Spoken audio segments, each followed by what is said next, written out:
I'm Adam Bentel, and I'm the cinematographer of Bloedbroers. Joz started talking to me about this project at the end of 2013.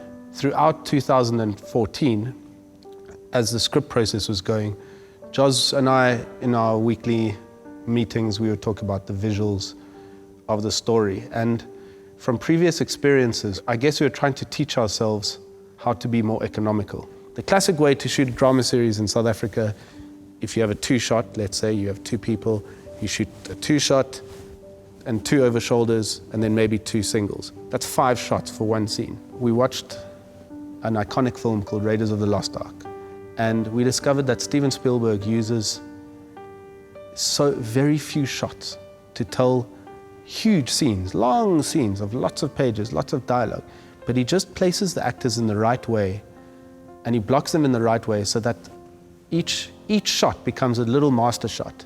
Even little close-ups become mini master shots. What really helped is that it allowed Jozua to have that many more takes per scene, because each setup was worked out so that we could reset and go again, and reset and go again, just so that Joz could get the best out of the performances, because at the end of the day, the performance is the most important thing. So in terms of camera movement, Jozua had discussed with me right in the beginning, even before pre-prod, that he wants the show to move a lot. He wants the camera to move and constantly tell the story through movement.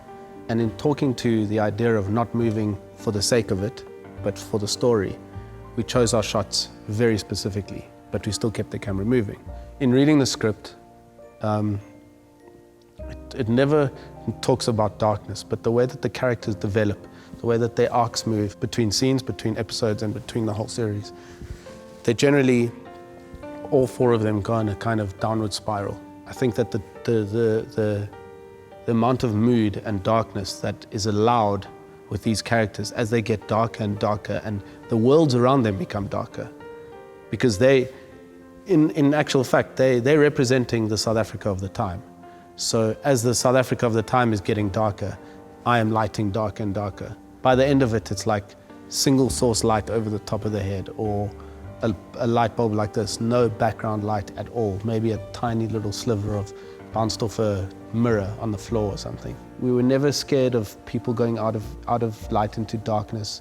If they went out into darkness, we'd probably like move over and have them in a silhouette, so they'd still be like, oh, and we loved silhouettes. We just shot so many silhouettes. And using the sources of light. So I'd go in and I'd see that this perhaps has got a bit of yellow here. We'd just add a bit of gold bounce to it just to make it a bit more yellow. Source lighting. Every single shot, there was no idea of a light that didn't exist. In terms of lighting, I've never risked and gone nearly this far before, in terms of how deep the blacks were and how dark everything was. I mean, the experience of being able to say, like, have we got it? Yeah, we've got it. Are we sure? I mean, we just did the silhouette of these 2 lovers. Yeah, we got it. You don't want to, no, let's go. And that kind of experience, that, I don't know, was in my creative head. I went up maybe 5 rungs to like a new place where now I'm like, anything's possible.